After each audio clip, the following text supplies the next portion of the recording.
जय हिंद दोस्तों, स्वागत है आपका हमारे YouTube चैनल पर। और इस वीडियो में आपको मैं ASO इन CSS के जॉब प्रोफाइल के बारे में बताऊंगा। Posting, promotion, salary, everything. तो दोस्तों इस वीडियो को लास्ट तक जरूर देखें। तो चलिए दोस्तों स्टार्ट करते हैं अपने इस वीडियो को। तो दोस्तों सबसे पहले बात जान लें कि ASO होता क्या है। ASO होता है असिस्टेंट सेक्शन ऑफिसर यानी सहायक अनुभाग अधिकारी, और ये 46 ग्रेड पी की जॉब है और ये ग्रुप बी पोस्ट है।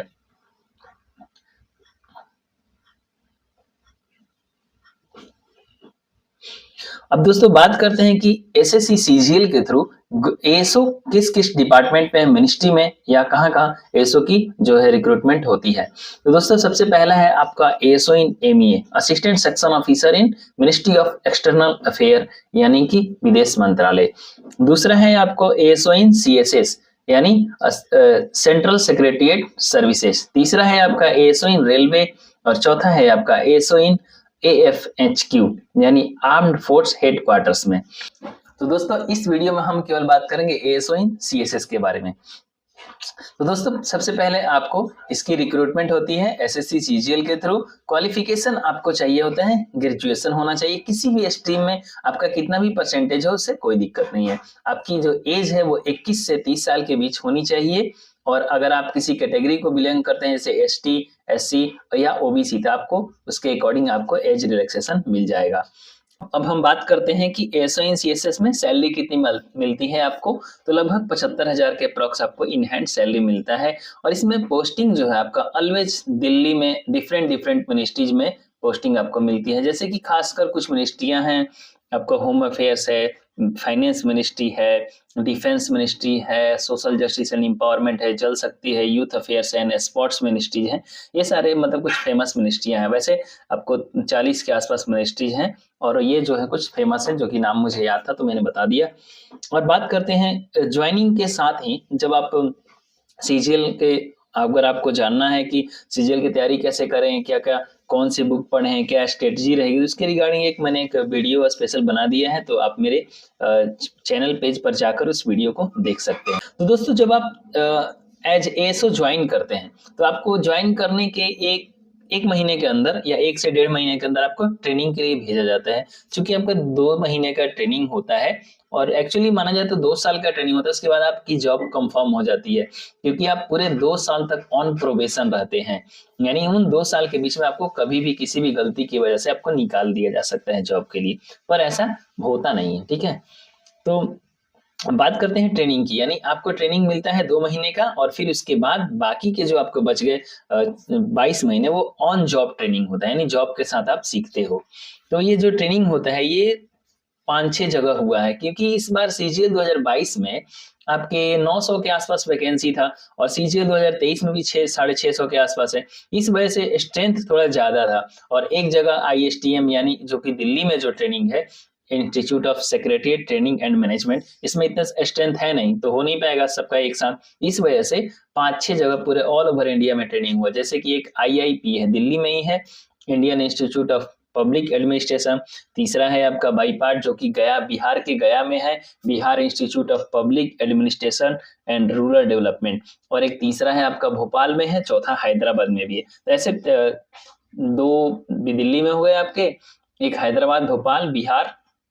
ठीक है, तो टोटल 5 जगह आपका ट्रेनिंग हुआ इस बार। अब सीजीएल 2023 में कितने दिन का ट्रेनिंग होगा ये डिपेंड करता है तो कि वो लोग क्या निर्णय लेते हैं। क्योंकि एक बार हमारा जब लास्ट ट्रेनिंग के लास्ट दिन हमारा जब वेलफेयर हुआ था, तो उस टाइम पे ना डीओपीटी के सेक्रेटरी मैडम आई थी, तो उन्होंने फीडबैक मांगा था कि क्या ये जो 2 महीने की ट्रेनिंग है ये पर्याप्त है, या कुछ क्या क्या सुधार होना चाहिए इसमें। तो हमने बहुत सारी चीजें बताई थी, तो इसमें बोला था कि जो 2 महीने की ट्रेनिंग है थोड़ा सा और टाइम देना चाहिए ट्रेनिंग के लिए, डिटेल में थोड़ा और चीजें पढ़े हम।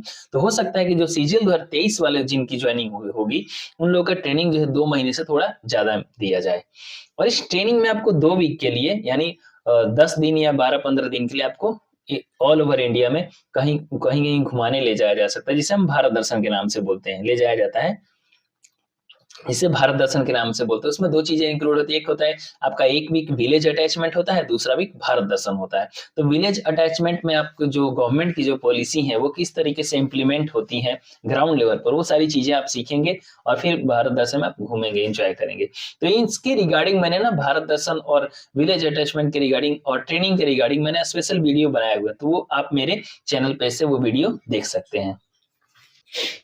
अब हम बात करेंगे वर्क प्रोफाइल एंड प्रमोशन के बारे में, लीव के बारे में कि टोटल आपको कितनी छुट्टी मिलती है और वर्क कल्चर, वर्क प्रोफाइल क्या है। दोस्तों आपका वर्क जो होता है वो मंडे टू फ्राइडे ऑफिस जाना होता है, वर्किंग आवर होता है 9:30 टू 5:30। इसमें बायोमेट्रिक होता है, सारे मिनिस्ट्री में आपको बायोमेट्रिक अटेंडेंस लगते हैं। और बेसिकली जो काम होता है एएसओ का वो क्या होता है, एएसओ का जो बेसिक काम है वो नोटिंग एंड ड्राफ्टिंग का काम है। नोटिंग ड्राफ्टिंग का मतलब इस बात से है कि आप एएसओ जो होता है उसको सीएसएस का बैकबोन माना जाता है, यानी जो सीएसएस होता है सेंट्रल सेक्रेटरिएट जो सर्विसेज है उसका जो बेसिक जो पिलर है वो एएसओ को माना जाता है। जो भी काम है, जो भी प्रोग्राम है, पॉलिसी है, उनका जो इम्प्लीमेंटेशन होगा किस तरीके से, वह सारे काम को फाइल के जरिए किया जाता है। तो फाइल पुटअप करने का काम जो होता है वो एएसओ काम करता है। तो ऐसे एएसओ का काम थोड़ा सा हेवी होता है, यानी काम होता है। और अब बात करते हैं लीव आपको कितने मिलता है। टोटल आपको 40 लीव मिलते हैं, जिसमें से 8 कैजुअल लीव होते हैं और बाकी 30 जो होता है वो अर्न लीव होता है और 2 आरएच आपके होते हैं, आरएच रेस्ट्रिक्टेड हॉलीडे होते हैं।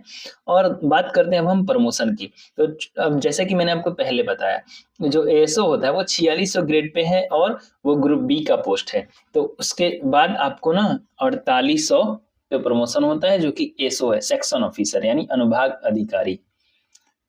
ये एक गजेटेड पोस्ट है और इसका प्रमोशन आपको 5 साल में होता है। पर इसके प्रमोशन के लिए आपको एक एग्जाम देना होता है जिसका नाम है एलडीसीई। ये एलडीसी जो आप देते हैं ना 12th वाला, वो एलडीसी नहीं है, ये है limited departmental competitive examination. Exam में जो रैंक आता है इस रैंक पे मतलब डिपेंड करता है आपका प्रमोशन, यानी जितना ही आपका अच्छा रैंक आएगा आपका प्रमोशन उतना ही जल्दी होगा। तो अगर आप एग्जाम नहीं क्वालिफाई करते हैं तो आपका जो प्रमोशन होगा वो 8 साल में होगा, यानी विदाउट एग्जाम आप 8 साल में एएसओ से एएसओ बनेंगे, यानी नॉन गजेटेड से गजेटेड हो जाएंगे। उसके बाद फिर आपका 8 साल और लगता है। उस 8 साल बाद आप बनेंगे अंडर सेक्रेटरी, जो कि 6600 ग्रेड पे है। और उसके 8 साल बाद, लगभग 8 साल ये भी लगता है, फिर आप डिप्टी सेक्रेटरी बनते हैं। फिर उसके 8 साल बाद आप डायरेक्टर बन जाते हैं। एवरेज मैंने 8 साल बताया है, 9 साल 10 साल भी लग सकता है। तो रिटायरमेंट के टाइम तक आप डायरेक्टर लेवल तक चले जाते हैं। डायरेक्टर या जो लोग 22-23 साल की उम्र में ज्वाइन करते हैं, 21 साल, वो जेएस तक भी जा सकते हैं, यानी ज्वाइंट सेक्रेटरी भी बन सकते हैं। तो दोस्तों ये रहा आपका एएसओ इन सीएसएस का डिटेल जानकारी। और जानकारी अगर इसके बावजूद भी अगर कुछ जानकारी आपको चाहिए तो आप हमें कमेंट कर दीजिएगा। दोस्तों हमारे इस वीडियो को देखने का आपका बहुत बहुत धन्यवाद। Thank you.